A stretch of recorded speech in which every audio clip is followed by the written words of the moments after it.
Mbak Dia. Eh, Lagi Mbak apa, Ida. Mbak? Rene, Rene.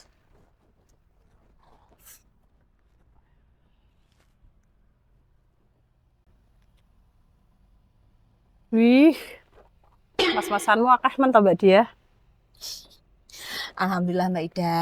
Hitung-hitung yo aku nggo tabungan masa tua. Hmm, paling ya nyicil kan, Mbak Dia.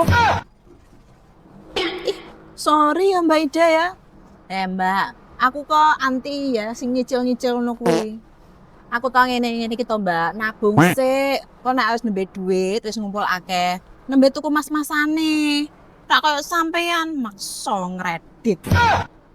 Iya, sing anti perkreditan. Mbak yang ngono ki silih ke aku. Nek tanggo kondangan, Mbak.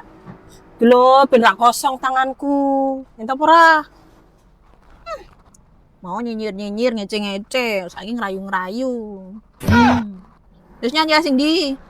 Ya ki wae gelang mbek cincine cukup, Mbak Dia. Ya, Neng dirawat lo ya. Buka sih, Mbak. Asik. Satanggo kondangan ki, Mbak Dia.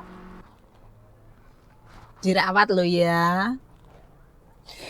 Ya, Mbak Dia. Tenang. Ya, sampai lesi ya, Mbak Dia. Makasih ya, Mbak Dia. Padahal mas-masanku imitasi.